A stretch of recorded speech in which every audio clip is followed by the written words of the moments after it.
এদেরকে নেওয়া উচিত, কারণ একটা বাড়ি করতে গেলে এই পরিমাণ রডের সেই রডটা একটি ব্যবহার করা হয়নি। এত বড় একটা বহুতল ভবন আপনি তৈরি করছেন, পাশে MM কলেজ এবং অন্যান্য স্কুল কলেজ রয়েছে, এখানে যাতায়াত করে হাজার হাজার মানুষ প্রতিদিন, যে কোনো সময় এই দুর্ঘটনা ঘটতে পারে। এবং রড ব্যালকনি করতে গেলে যে এডিশনাল যে রডটা দিতে হয়, সেই রডের কোনো সাপোর্টই নাই এখানে। তো এটা হত্যাকাণ্ড, এটা কোনোভাবে মেনে নেওয়া যায়। তা আমরা এই ডেভেলপারদের বিচারের আওতায় দেখতে চাই এবং পুলিশ যেন খুব দ্রুত তাদেরকে গ্রেফতার করে।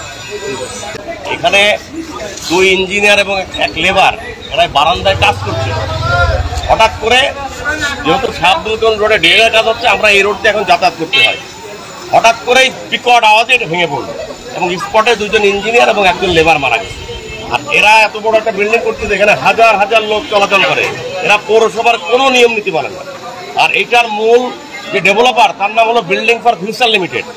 আমরা জানি যে তারা শেখ হাসিনার খুব কাছের আত্মীয়। শুধু এই বিল্ডিংটা, এই রোডের মাথায় শাহাবুদ্দিন রোড একটা বিল্ডিং আপনি দেখবেন, ওইটাও কোনো বিধিনিষেধ পৌরসভার মানে না, কোনো নিয়ম শৃঙ্খলা মানে না। তারা গাড় জোরে এতদিন করছে, এখনো করে যাচ্ছে। এবং এইখানে হাজার হাজার ছাত্রছাত্রী যাতায়াত করে, এই আরো বড় ধরনের দুর্ঘটনা ঘটবে। দেখেন এইটার অবস্থা দেখেন, আর এইগুলোর অবস্থা দেখেন। এবং কোনো এখানে রড দেওয়া হয়নি, দেখেন রড দেয়নি।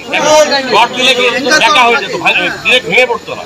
অবস্থা দেখেন, আর ওইটারও ভরসা নেই, ওইটারও যখন তখন পড়বে। আরো অনেক বড় ধরনের দুর্ঘটনা এখানে আমরা কোনো কথা শোনেনি তো ভাই। তারা তো শেখ হাসিনা আত্মীয় ছিল, তারা গাড় জোরে এগুলো করতো। আমাদের এলাকাবাসীর কোনো মুরব্বীদের কথা শোনেনি।